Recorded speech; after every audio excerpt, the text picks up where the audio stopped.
Hi, my name is Eliana Greco, and this is my senior capstone proposal. My project will be The Tale of De-Hegemony.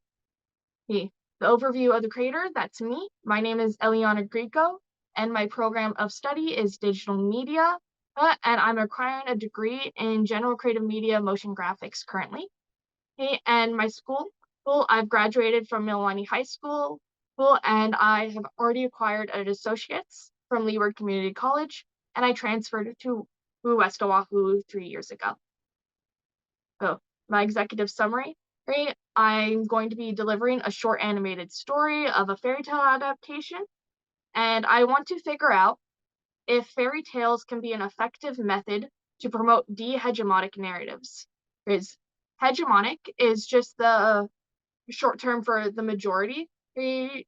So the majority narrative, if upper class, rich, of a certain race, depending on the country, as well as straight. And the reason why I want to do this is because I want to find out if a fairy tale adaptation is a valid way to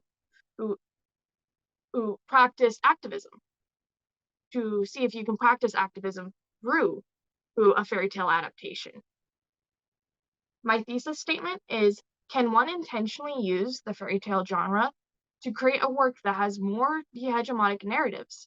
By creating my own fairy tale adaptation, utilizing the methods that I learned from my research, I aim to create a piece that is able to effectively communicate pre-chosen themes of de-hegemony to an audience, as well as discover which methods and techniques worked well and which ones failed.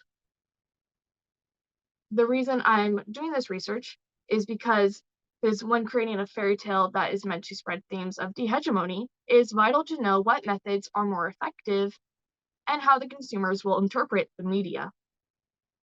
I am planning to animate a short of an original fairy tale inspired by pre-existing fairy tales and Hawaiian culture. The themes of the story will be about opposing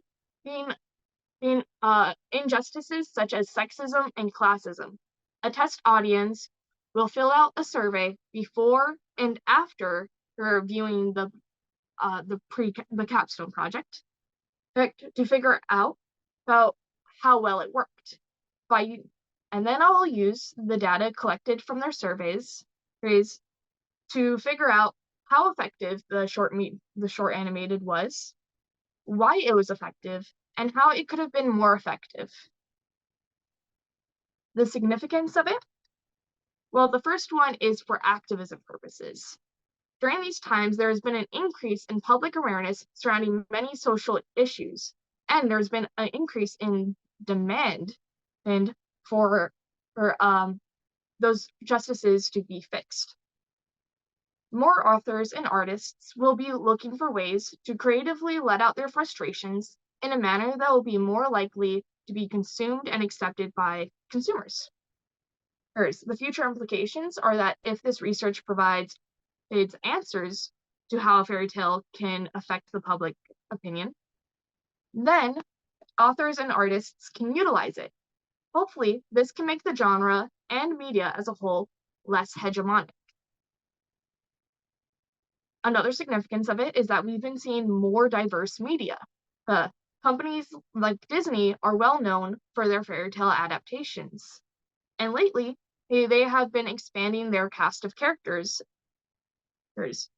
So it will be good to know how to properly approach diversifying a cast and how to do it justice.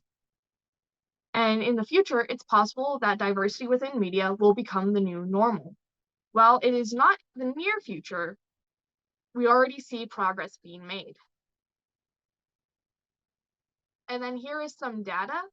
The bottom one is showing the once upon a time viewings, just to show that fairy tale adaptations are profitable and they're popular, and consumers are more likely to watch it. And then over to the left, we have a research by Zong and Gerard, and the study was about how culture shapes the reading of fairy tales across cultural approach, in which they researched German and Chinese children at the age of 12 and had them all read a tale that was a German tale and a tale that was a Chinese tale.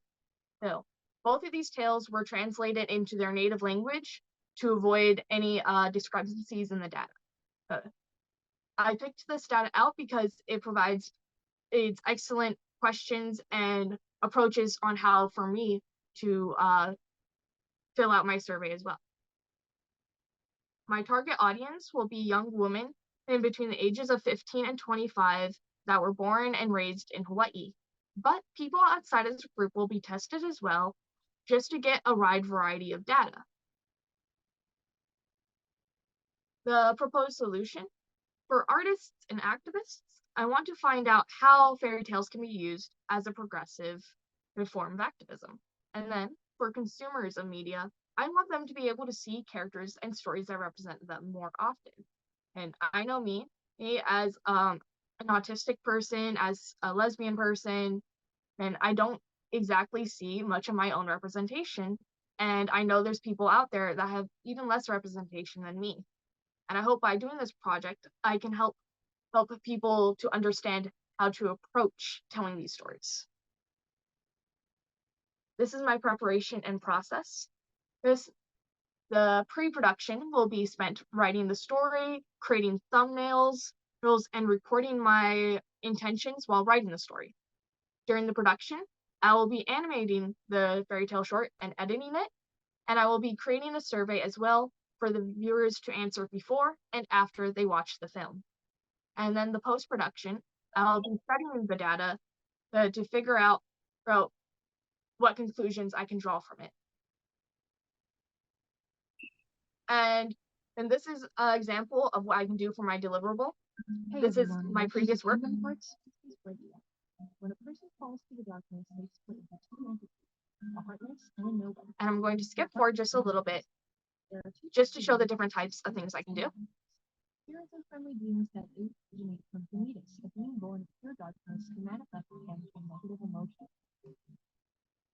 Hey everyone, look. All right, great. And then these are all also works that I have done. And for this animated short, I would like to do a background similar to the fish one as well as the blue fire one. And then I also have an example of one of my animated pieces. And then lastly, these are not my own pieces, but I would like to take inspiration for them for my animated tale. Thank you guys for listening. Is there any questions?